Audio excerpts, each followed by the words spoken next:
സാധനം കയ്യിലുണ്ടോ? സാധനം കയ്യിലുണ്ട്. എന്താടാ ഇത്? ഇത് DC-യുടെ സീക്രട്ട് സാന്റ ഗിഫ്റ്റ് ആണ്. അതായത് നീ ഒരു പുസ്തകം വായിച്ചു കഴിഞ്ഞാൽ അതിന്റെ ഡീറ്റെയിൽസ് ഒക്കെ എഴുതി വെക്കില്ലേ, ഇഷ്ടപ്പെട്ട വരികൾ, അതെല്ലാം എഴുതി വെക്കാൻ പറ്റിയ ഒരു പുസ്തകമാണ്. അടാ, ഇഷ്ടപ്പെട്ട വരികൾ ആണെങ്കിൽ നമുക്ക് ആ ബുക്കിൽ തന്നെ വരച്ചു വെച്ചാൽ പോരെ, ഇതിന്റെ ആവശ്യമുണ്ടോ? ബുക്കിൽ കുത്തി വരയ്ക്കുന്നതിനേക്കാൾ എന്ത് രസമാണ് ആ വരികൾ ഇതിലിങ്ങനെ എഴുതി വെക്കുന്നത്. വരികൾ മാത്രമേ എഴുതാനുള്ള സ്പേസേ ഉള്ളൂ? അല്ല, പുസ്തകത്തിന്റെ പേര്, രചയിതാവ്, എത്ര പേജുകളുണ്ട്, വിഭാഗം, ഇഷ്ടപ്പെട്ട കഥാപാത്രം, നിങ്ങൾക്ക് ഈ കഥയിൽ നിന്ന് ലഭിച്ച നല്ല വാക്ക് ഏതാണ്, ഇതെല്ലാം നമുക്ക് ഇതിനകത്ത് എഴുതാൻ പറ്റും. എടാ, ഇത് സ്ഥിരമായി വായിക്കുന്ന ആൾക്ക് അല്ലെങ്കിൽ വായന തുടങ്ങാൻ ആഗ്രഹിക്കുന്ന ആൾക്ക് ഇതൊരു ഗിഫ്റ്റായി സജസ്റ്റ് ചെയ്യാൻ പറ്റും. അല്ലെങ്കിൽ എന്തുകൊണ്ട് നീ ഇതൊരു ഗിഫ്റ്റായിട്ട് അവർക്ക് കൊടുക്കും?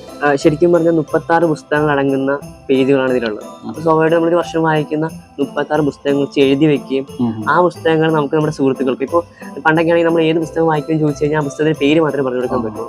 പക്ഷെ ഈ ബുക്ക് കൈ കൊടുത്തു കഴിഞ്ഞാൽ അവർക്ക് ഇഷ്ടപ്പെട്ട